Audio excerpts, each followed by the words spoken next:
Cientos de años en el futuro, la humanidad dominó el viaje espacial y se dispersó por los sistemas cercanos. Prosperaron junto a sus robots, desarrollaron su poder bélico y extendieron sus vidas mucho más allá de lo natural. En cambio, los humanos que se quedaron en la Tierra tuvieron que sobrevivir en un planeta sobrepoblado y hostil. Construyeron ciudades bajo la superficie, las cubrieron con cúpulas de acero y abandonaron el exterior. Al principio la Tierra controló a las primeras colonias, pero en algún momento estas se rebelaron y consiguieron su libertad a través de la guerra, lo que sembró un resentimiento que perduraría por mucho tiempo. Pasaron los siglos y a pesar de las diferencias, ambas poblaciones se estancaron. Los terrestres en su aversión al progreso tecnológico y los espaciales en sus vidas largas y prósperas. En la actualidad la enemistad entre ambos es cada vez mayor, pero los espaciales son los que tienen el poder. Prohíben que los terrestres salgan de su planeta y amenazan con reemplazarlos por robots cada vez más avanzados. En medio de las tensiones ocurre el homicidio de un espacial, y el culpable parece ser terrestre. De ser cierto, las represalias podrían ser devastadoras, y la Tierra podría no tener futuro en manos de unos humanos que desprecian su lugar de origen.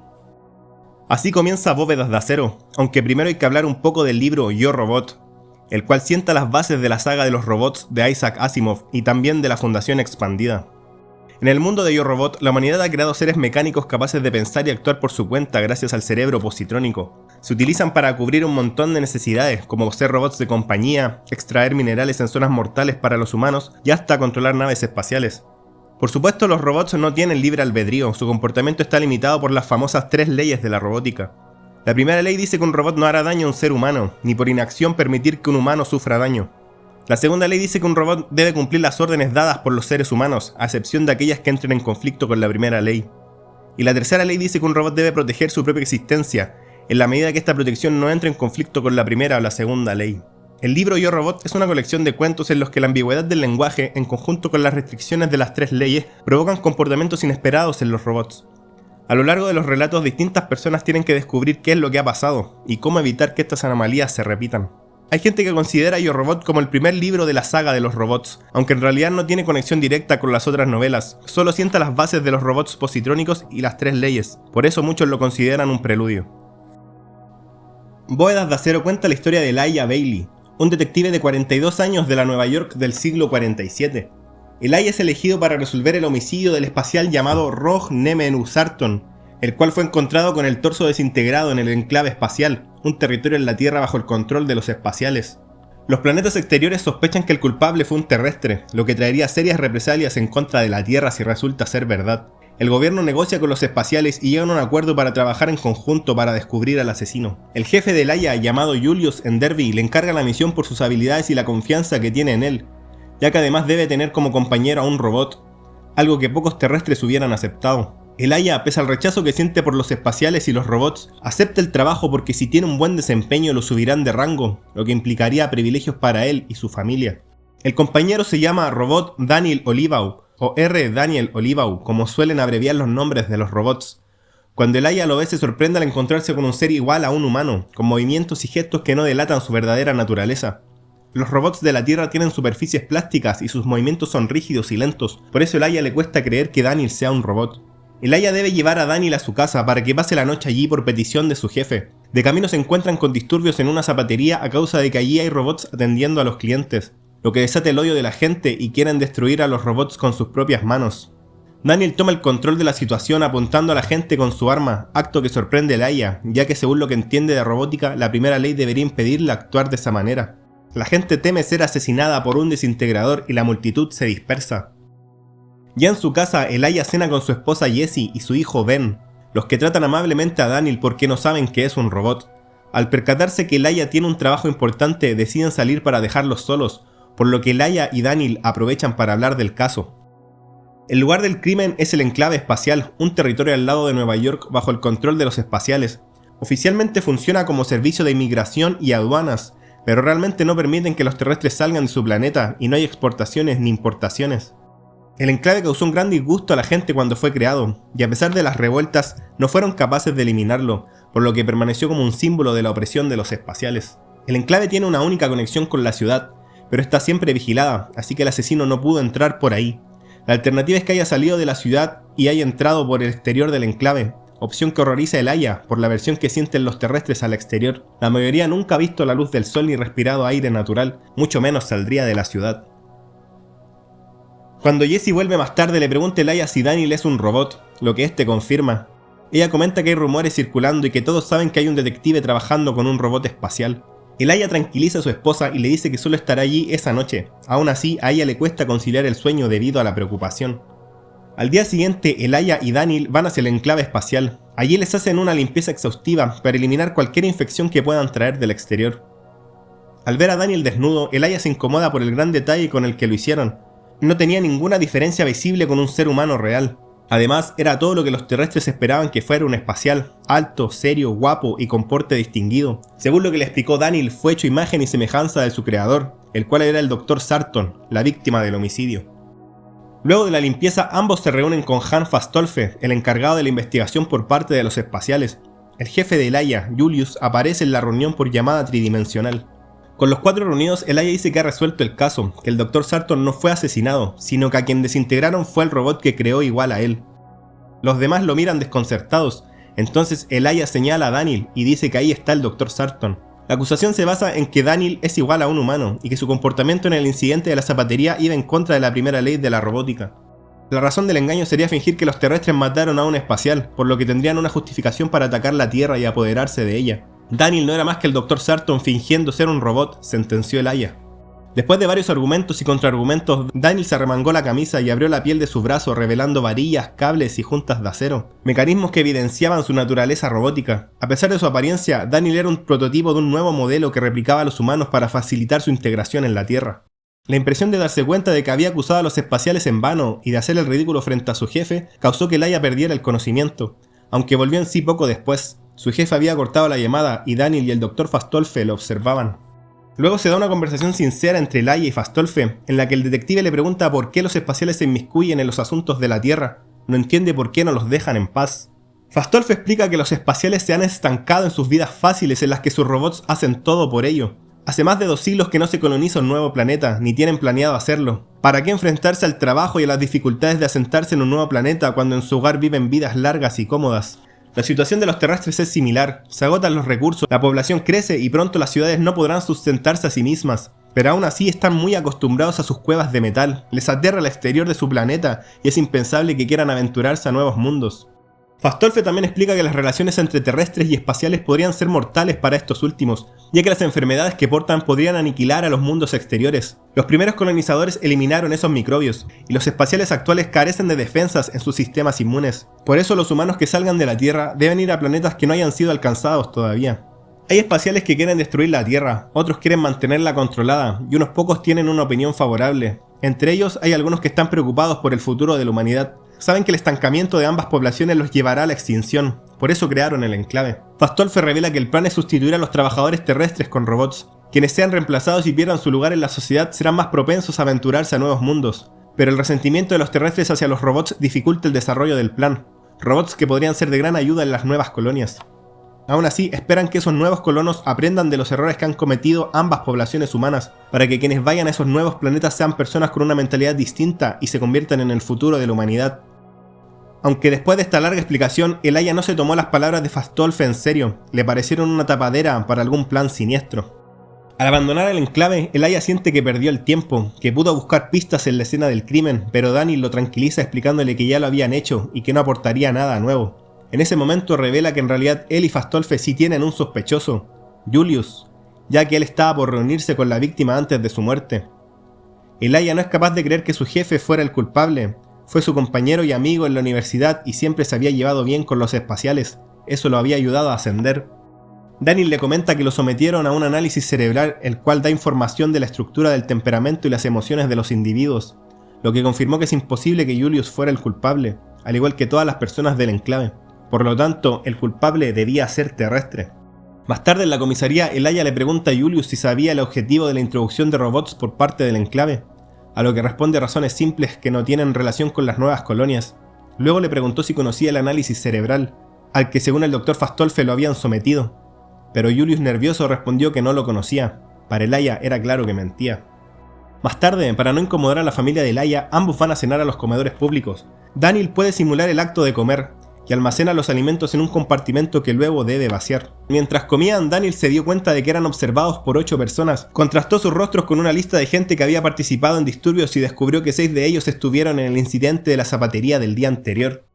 Elijah teme que aquellos que lo vigilan sean fanáticos antirobots y desaten el caos en el comedor al revelar la naturaleza de Daniel, lo que resultaría en la muerte de varias personas, incluyendo el propio Elijah. Abandonan el comedor rápidamente y Daniel se da cuenta de que los persiguen, pero después de correr por las pistas de transporte de la ciudad, logran perderlos a todos. Luego llegan a la habitación que Julius les asignó a ambos a petición de Elijah, que no quería poner en peligro a su familia. Incluso ya ni siquiera quería seguir trabajando con Daniel. Los sorprende que llamen a la puerta y Elijah teme que los hayan encontrado, pero se relaja de golpe al darse cuenta de que era su hijo Ben, el cual fue enviado por su madre para asegurarse de que Elijah estuviera bien. Luego de obligar a Ben a que pase la noche en el departamento, Elijah habla con Jesse por teléfono. Esta llora y le pide que abandone el caso por el peligro al que lo expone, pero el detective desestima sus preocupaciones y le asegura que todo estará bien. Sin embargo, esa noche apenas pudo dormir y cuando lo logró tuvo pesadillas sobre su esposa muriendo. Al día siguiente, Elijah pide a un robotista experto de la Tierra que vaya a la comisaría para hacerle preguntas acerca de robótica. El crimen requiere que alguien haya salido de la ciudad y cometa un asesinato. Lo primero es muy difícil que sea hecho por un humano, y lo segundo es inconcebible que sea hecho por un robot, por lo que en apariencia parece imposible que se cometa el asesinato. Por eso Elijah le consulta al robotista sobre la posibilidad de que alguien cree un robot sin las leyes, y que por lo tanto pueda actuar como le plazca. Según el robotista, la tarea requeriría unos 50 años de trabajo, ya que se debe crear un cerebro positrónico desde cero, y en el improbable caso de que se hiciera, él sabría si algo así se construyera en la Tierra. Pero vaciló cuando consideró a los robotistas espaciales, y más cuando se enteró de que Daniel era un robot, ya que había engañado incluso a sus ojos expertos. Ante esto, Elijah comenta que en la escena del crimen no se encontró ni al culpable ni el arma, por lo que él concluye que siempre estuvieron ahí. En ese momento acusa a Daniel de haber cometido el asesinato, ya que por sus peculiaridades podría ser un robot construido sin la primera ley. Él estaba en la escena del crimen y pudo esconder el desintegrador en el compartimento donde guarda los alimentos que finge comer. Ignorando los comentarios de Daniel, Elijah le pidió al robotista que examinara al robot para averiguar si tenía la primera ley. Con una serie de pruebas se demuestra de forma inequívoca que Daniel sí la posee, contrarrestando la acusación de Elijah. El detective volvió a argumentar que sus actos en la zapatería debieron tener alguna repercusión en su cerebro si en verdad tenía la primera ley, porque el hecho de apuntar su desintegrador hacia la gente implicaba la posibilidad de herir a un humano.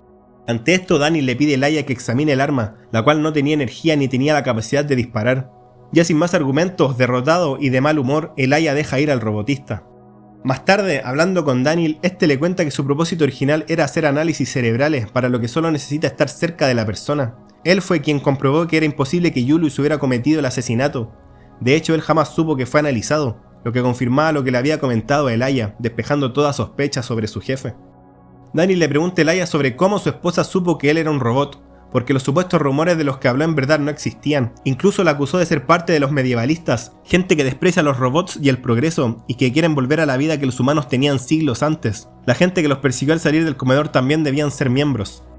Elijah estalla de ira, le recrimina a Daniel que es imposible que Jesse haya matado al Dr. Sarton, a lo que Daniel comenta que aunque eso sea verdad, debe estar involucrada en la conspiración, que no tiene sentido que una madre ponga en peligro a su hijo mandándolo a buscar a su padre la noche anterior, a no ser que ella supiera que su hijo no estuviera en peligro y que sería prudente para ella mantener la distancia. En medio de la discusión le informan a ambos que Jesse está en la comisaría y que tiene urgencia por hablar con su esposo. Jesse estaba aterrada por la vida de Elijah y su hijo Ben. Entre sollozos explicó que había hecho algo terrible y que merecía ser encarcelada.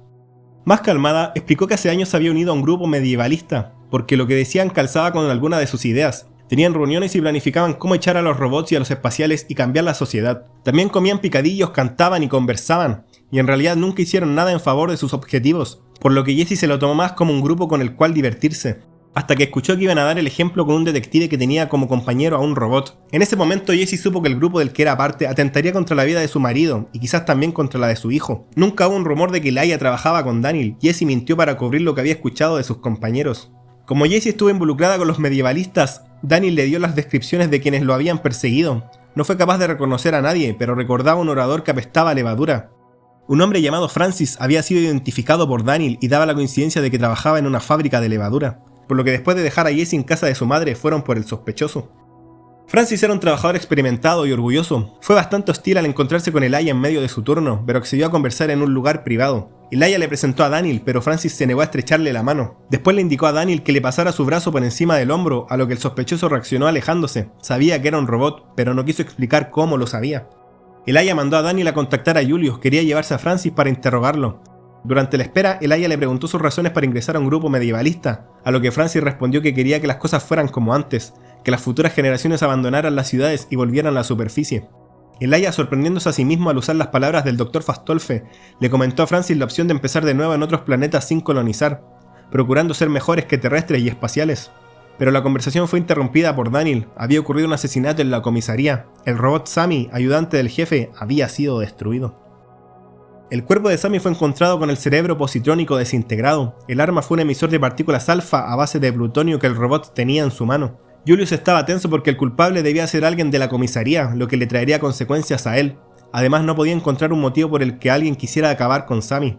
Cuando Elijah y Daniel se quedan solos, el detective se da cuenta de que la muerte de Sammy puede ser un plan para inculparlo a él y a su esposa, ya que ambos interactuaron con el robot antes de que lo destruyeran. Además, Jessie estaba muy alterada, lo que podría apoyar la hipótesis. Ante esto, Daniel se disculpa y le informa que tendrá que librarse de la acusación de otra forma, porque poco antes habló con el Dr. Fastolfe, y debido al asesinato de Sammy, la gente del enclave ha decidido dar por terminada la investigación y abandonar la Tierra.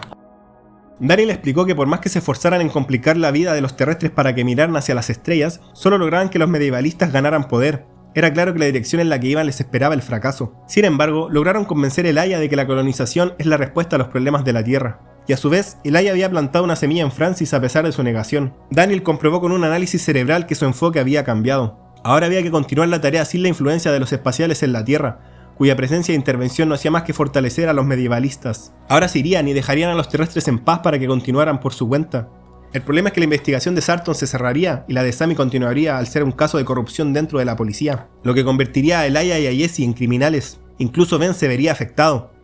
Daniel admite que es una lástima, sin embargo el futuro de la humanidad importa más que la familia de Elijah, por lo que es un sacrificio que debe hacerse. No pueden arriesgarse a que su intervención por desvelar la verdad del asesino del Dr. Sarton afecte el resultado que ya consiguieron.